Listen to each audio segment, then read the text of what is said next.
smarts and my...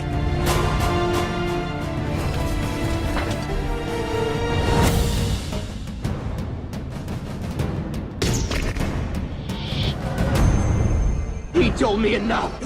No, I...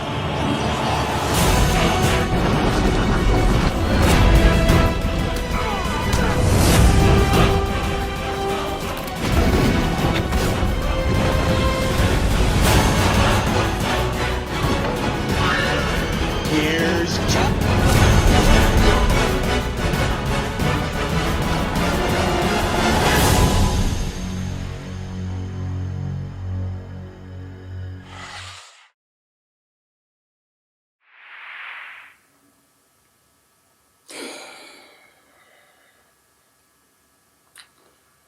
Oh boy. The things I do for you guys. It's all come down to doing this. Hey everyone, it's Don G. Corleone here, and I am here with a brand new, somewhat of a rant. Except, yeah, it's not rant in the title, but because of that title, it's still going to be a bad movie review, so technically, it's still a rant. It's going to be how we do my rants, so just a new, different little titling for my reviews. Kind of like what Ram Bradford Light does. Puts a little quote or something to see if he liked it or did not. And this is definitely going to be the start of that. So, but only if this video gets good views. If it does not, then I'm going back to calling my bad reviews rants. This is a little experiment. But anyway, this one is going to be for yet another soulless Disney remake. Yeah, always love seeing those. This one is going to be this weekend's, the one that just came out on Memorial Day weekend, and to kick off the summer. Great way to kick off the summer. That's going to be the Little Mermaid remake. That's directed by Rob Marshall. What did this guy do? Oh, wait a minute. This was the guy who directed that awful fourth Parts of the Caribbean movie, wasn't it? That's great to hear. What's the plot is? Well, like the plot of the animated film, obviously. The youngest of King Triton's daughters, Ariel's a beautiful and spirited young mermaid with a thirst for adventure. Wanting to find out more about the world beyond the sea, Ariel visits the surface and falls for the dashing Prince Eric, and following her heart, she makes a deal with the evil sea witch Ursula to experience life on land. Yeah, so how was this film made? Well, it was around May 2016 when they began developing a live-action adaptation of the film. And 3 months later, Lin-Manuel Miranda and Mark Platt signed on to produce the film. It was confirmed to be a remake of the 1989 film. On December 2017, it was reported Rob Marshall was being courted by the Walt Disney Company to direct the film, with Jane Goldman serving as screenwriter. On December 2018, Marshall revealed that he, along with John DeLuca and Mark Platt, were hired to begin developing the project for a film adaptation, and even said that they had begun to work out to try to explore it and figure it out. It felt that it's a very complicated movie to take from animation to live action, and live action's a whole other world, so they have to be careful now it's done, so they were starting that phase, according to them. Later in December, Marshall was officially hired as director for the film. In an interview in December 2018, Marshall revealed that the film was in very early stages of development, and that the studio was trying to explore ways to translate the original film's story into live action. July 2019, David Magg, who previously wrote the screenplay for Marshall's Mary Poppins Returns, was revealed to have written the script for Goldman, and Maggie would receive sole credit for the screenplay. And in February 2020, Miranda revealed that rehearsals for the film had already begun. And when it came to casting, both Lindsay Lohan and Chris Evans expressed interest in starring the adaptation, but fans wanted Ariana Grande to play the role of Ariel. Zendaya was rumored to have been offered the role, but that was all just a rumor. And then on June 2019, it was announced Melissa McCarthy was in talks to play Ursula in the film. Then on July 1st, Awkwafina and Jacob Tremblay were cast in the film, voicing Roe Gender Ben Scuttle and Ariel's sidekick Fonda, respectively. And then on July 3rd, Halle Bailey was officially announced through Disney's official social media accounts to play the title role of Ariel. Director Lake stated after extensive search, it was abundantly clear that Halle possesses that rare combination of spirit, art, youth, innocence, and substance. and plus a glorious singing voice, and all instance qualities necessary to play this iconic role. And the director even stated that the film was literally about Ariel finding her voice, and it immediately just felt like something like an interesting, timely piece that resonated with the production crew. And Bailey stated she wanted to bring freshness to the character, and that it was amazing that the directors have been so forward in asking her to show her true self. That's really been a fun, growing experience. And in the same month, Javier Bardem joined the cast as King Triton, with Harry Styles and Jack Winslet considered for the role of Eric. But then in August 2019, Styles turned down the part and revealed in a November interview with Capital FM that there was a few things they couldn't work out, and it was obviously going to be an amazing film, but they shot for so long, and he wanted to do a tour next year. They had announced that, but it just didn't quite line. And then due to the COVID pandemic, Styles' tour was postponed. The role of Eric eventually went to British actor Jonah Hauer-King. Marshall later elaborated that Styles turned down the role because he wanted to do darker, non-musical roles. Yeah, then October, Davey Jiggs joined the role of Sebastian Ashton and stuff, and yeah, and then the film was eventually pretty much finally went on to be shot and marketed. And after the film was shot and marketed, The Little Mermaid premiered at the Dolby Theatre in Los Angeles May 8th, 2023, and it was followed by the London premiere at the Odeon Leicester Square on May 15th, 2023. And it was released theatrically in the United States yesterday on May 26, 2023 in Real D 3D, IMAX, Dolby Cinema, and 4DX, and in conventional theaters. Now when it came to the reactions, the film received positive reviews from critics. They praised Bailey's performance and commended those of McCarthy, Howard-King and Diggs, alongside the musical score and nostalgia, but they criticized the cinematography, the visual effects, the creature designs, and the changes made to the story of the live-action translation. Now, as for my reaction, well, guess what, guys? I'm not shocked at all at my predictions, because the movie sucked dick. Donkey dick. The cast wardrobe lacks authenticity, in addition to not highlighting or creating harmony between all the characters. The movie lasts much longer than it should, and it makes it boring to watch as well as tiring. There are scenes that I just literally kept exiting to the lobby. And the CGI of the film is strange, and many times it gave me the feeling that the main actress had her head on someone else's trunk. And finally, most of the songs are just strange and failed to produce the emotion and sweetness of the film that was produced in 1989. Especially because of the part of your world part. The actress just made an abrupt intonation and a sweet song that's just out of tune and ruins a good closing song.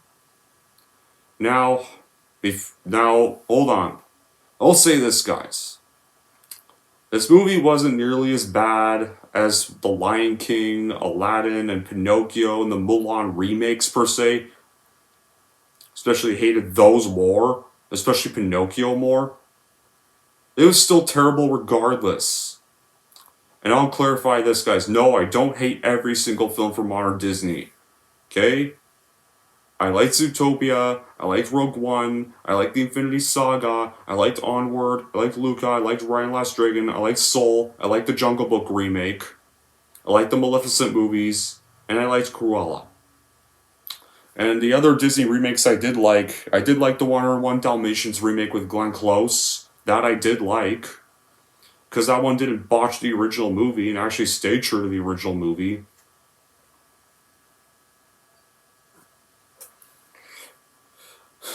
But yeah. The rest of these remakes I don't give a shit about. And I have good reasons not to. Like, the movie just lacks all the original magic of that 1989 film. The changes to the story seem simple, but it changes the plot a lot. And the casting, as much as I want to be wrong, it's just all over the place and not the best casting. Allie's voice is extraordinary, we can't deny that, but her acting skills were just poor. The length of the movie was even too damn long. Like, this film's like 135 minutes.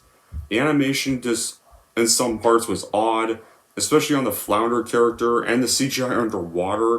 And I was hoping for some new twists in the story, but it's basically a rehash of the original movie. which I much preferred.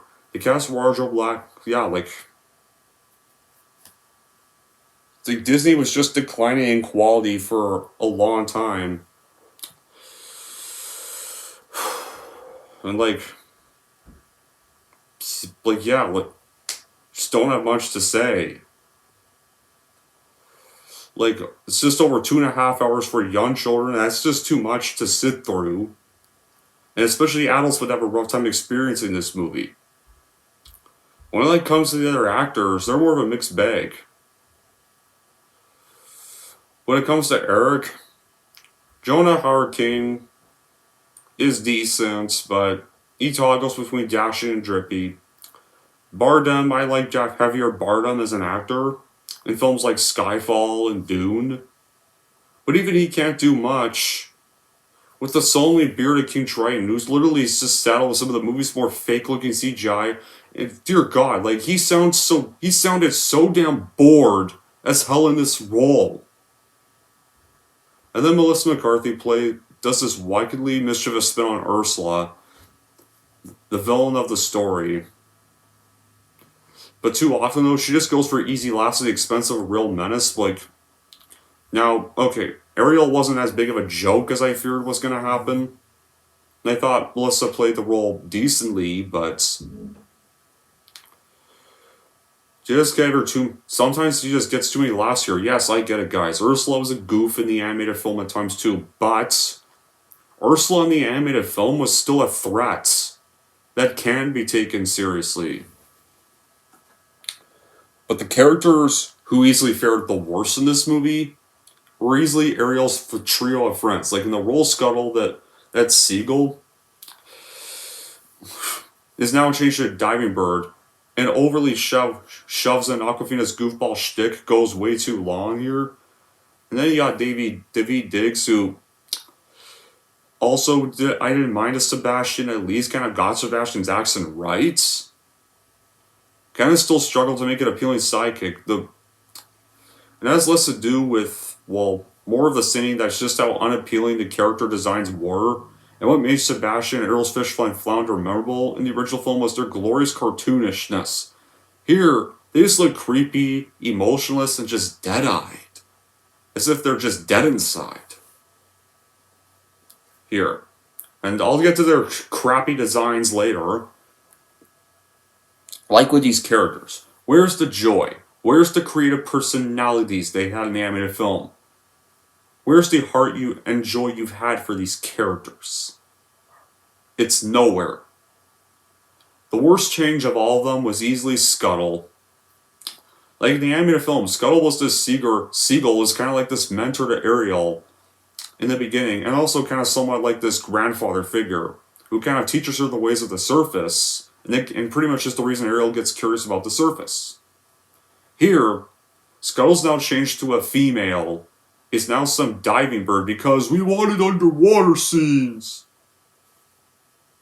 Well, then what's the point of her learning about the surface then? And the remake's main sin, it's visually confusing. It's not altogether and especially unappealing. It just looks downright awful at times. When it comes to Flounder in the film, yeah, okay. Flounder wasn't really too botched. He's still his 1989 self in this movie. But unlike the animated film, where he still did stuff, and still was useful, he hardly does much in this movie at all. In fact, you could literally just cut Flounder out of this movie and he wouldn't miss a difference. The only one of the three sidekicks that had any contribution to the story of the remake was literally Sebastian. He had horrible design, but they at least got I feel like they got his accent right. And he actually did a little more. It was the only one who was actually useful. Yes, I get it. Flounder can't be on land because he'll die, but in the animated film, he was still useful to the plot, even if that was still in the animated film too. Did you not watch the wedding on the boat scene in the cartoon film? He literally helps Ariel get to the boat to get her voice back in the animated film. So he actually did shit in the animated film. And then you got the Prince Eric, who's this white Englishman and now seems to have more plot. But this version, he just has more plot than Ariel here. He seems to be more of the main focus in this one. Like Moore, which is meals with his mother, and chief assists and chief servants, and they don't want him going on voyages in their role of the movie. It's revealed here the queen adopted the prince because we need inquiring minds would need to know that. And as the Balsami tentacled Ursula is now Train's banished and embittered sister, Melissa McCarthy, despite being somewhat miscasted, was alright as Ursula, I'll admit that. I honestly thought she was way better here than in that Wokebusters movie. Much better performance here. At least it's one of the few that actually seems like she's having a fine time. Kind of giving that little Betty Miller, Mae West, and a little Etta James into the accents into the role. And they still get the sign of her racing towards the camera and slowly gush her arms in fury. They still get that shot right. But even she seems just stuck in a shot-for-shot, growl-for-growl tribute to her cartoonish counterpart, and Pat Carroll's vocal immortalization for it. And honestly, I still wish... I'm gonna say this, I still wish Ursula was still played by a dude, because Ursula was based off a drag queen. Her animated design was literally based off a drag queen, and I wish that would have kind of like threw back to that design. And now, it's not entirely shot for shot because they do some different things, unlike the Lion King remake. There's some bad differences with the film they do. Yeah, it's not shot for shot, but that doesn't make the movie better. Doesn't mean the movie's automatically better though. I've already mentioned Scuttle, so the Scuttle part's done. What I'm talking about next are differently handled scenes that they literally tried to recreate from the animated movie. There's a storm scene. For example, in the 1989 film, Eric and his crew get caught in this whole storm on their boat and have to evacuate the boat.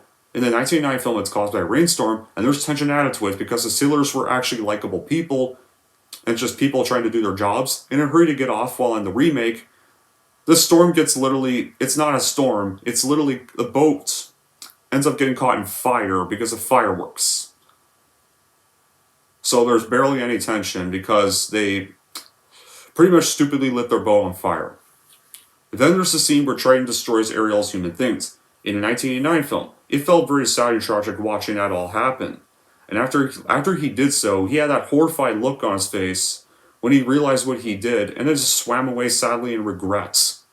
While in the remake, this scene still happens, but it feels less emotional because since Bardem looks so bored throughout this whole movie, as if he clearly didn't want to be here, all he says is, "Never leave again," and he doesn't seem to regret anything at all, and just swims away normally as if he doesn't regret anything.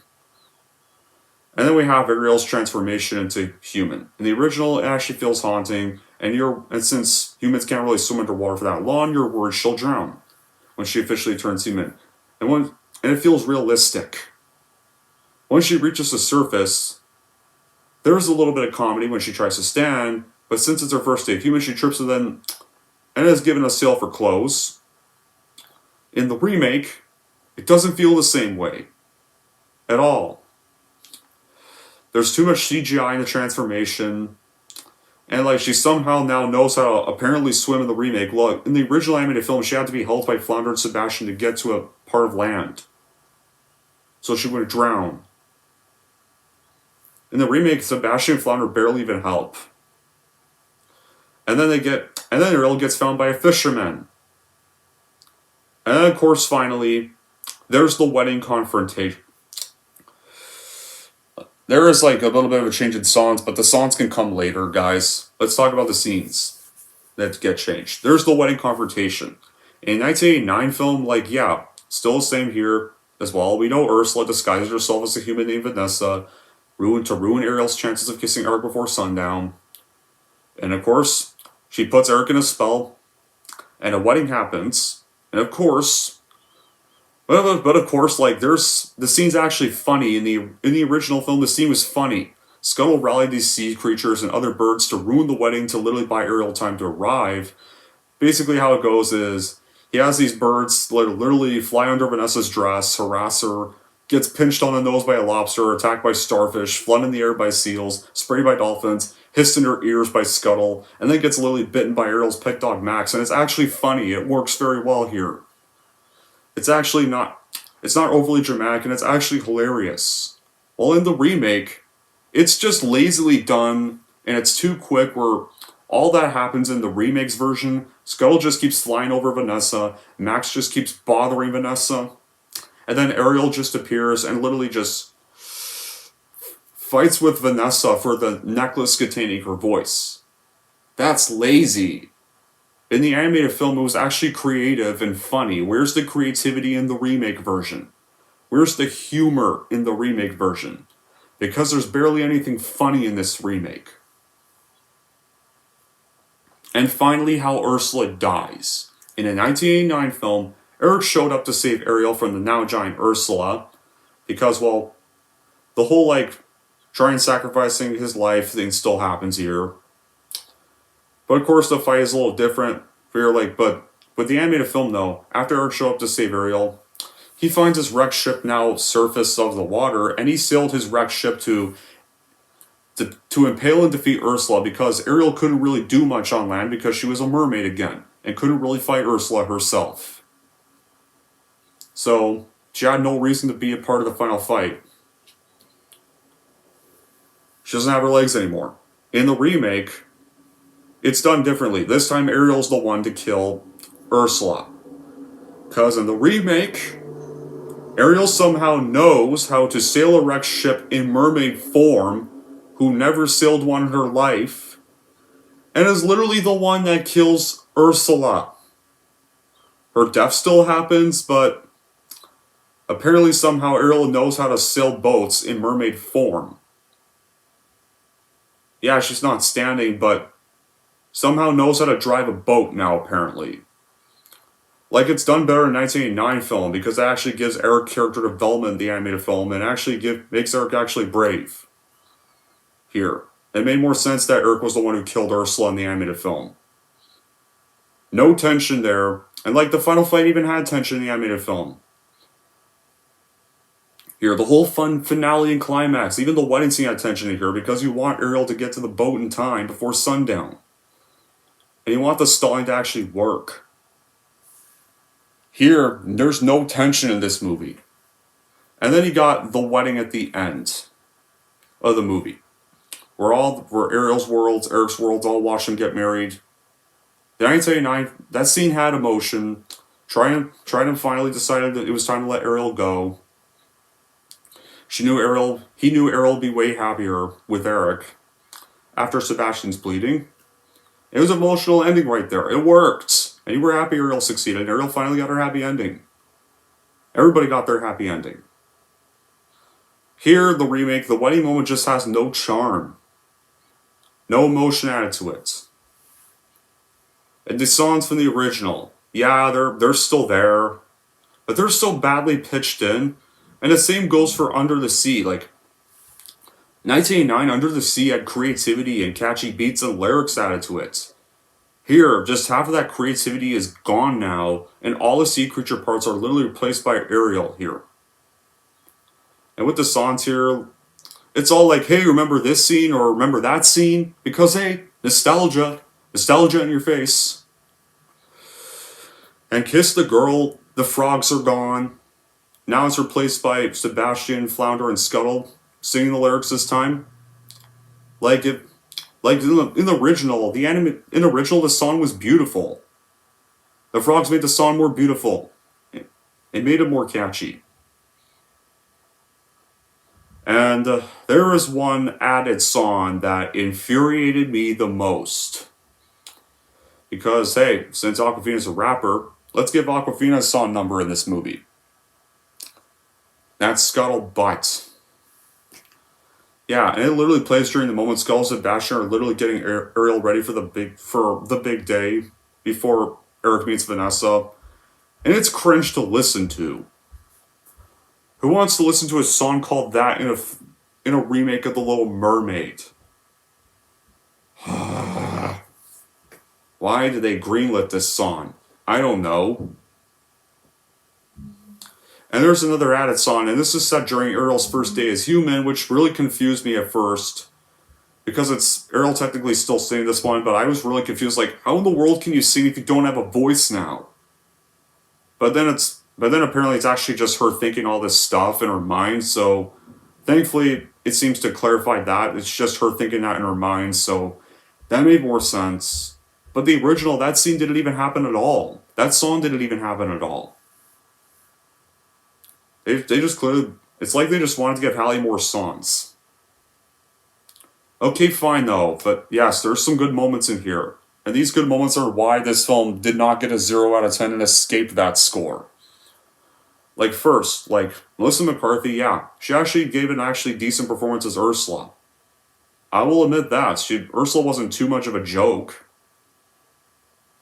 This one, I mean, she still looked a little more, she still sounded way too more goofy here, but at least she wasn't like overly as much of a goof here as I originally feared. And Jonah Howard-King actually surprisingly was good as Eric. It actually even looked like Eric, resembled Eric in the animated film. So I like they got the casting for Eric right. He just wasn't the right match though for Bailey's Ariel. Like the chemistry was beautiful and great in the animated film. Even when Ariel doesn't have her voice, her chemistry was perfect. The chemistry here is just lacking between them. Yes, the changes to his character made him somewhat more endearing, but except for that stupid solo song he gets. But given the quality of the original songs and how they were delivered, and second, Daveed Diggs actually did actually decent for Sebastian. He did actually perfectly match Sebastian's accent here. Yes, but still Sebastian, but it didn't really save Sebastian due to his shitty design he got with the buggy eyes and stuff. And if they had just made Sebastian look like how he looked in the animated film, he actually still would have been my second favorite Sebastian behind the original one. So they actually got the casting for Sebastian right. And of course, the marketplace scene was fairly enjoyable. And it was nice to see Jodie Benson cameo as one of the marketplace people. So I'm glad the original voice actors for Ariel cameos in this film. However, those don't save the movie, and sorry guys, but it's still a bad remake. If you guys like this movie, each their own, but this is my honest opinion. Alright? I would rather be honest in my reviews. So, in the end, I would please avoid this movie and just go watch the actually good original film because there's nothing to enjoy here. There was just not a lot to talk about, which is why I kind of started a few times. Anyway, that's it for my review of this bland Little Mermaid remake. We're kind of going to rank this Little Mermaid remake. Here's how I'm going to rank this movie. So overall, if you loved the original film, please just go rewatch that and skip this forgettable movie altogether, because all you're going to get is a bland, soulless, and boring cash grab of a film. And if you're wondering how I'm going to rank the 2023 version, I'm going to give the 2023 version a 3 out of 10. There we go. That wraps up my thoughts for the Little Mermaid remake. And if you're wondering, weren't you going to punch stuff in fury? Well, this movie wasn't really a 0 out of 10 levels of bad, so there were some moments that made it better than some, and I've seen worse Disney remakes, guys. So that's why I just sounded more grumpy in this one, because there wasn't a lot to talk about. And this one had some better moments, and I would rather watch this over much worse Disney remakes I've had to sit through. I'd rather watch this over Lion King, rather watch this over Mulan, would rather watch this over Pinocchio, which were all worse than this. And there's much other worse live-action Disney stuff I've seen. Lots worse. But this movie was still bad. And this movie was just boring. And bland. And forgettable. It was just a boring, forgettable cash grab. That's just all it was. So it's not really worth punching stuff over. And trust me, guys, I think this will always end up being way better movie than Dial of Destiny ever will be. Especially from what I've read so far about Dial of Destiny. I can already tell Dial of Destiny is going to be worse. Until then, guys, that'll be it for this bad reviewer rant. Thank you all for watching. If you like this, want to see more, and don't forget to like, subscribe to Don G. Corleone.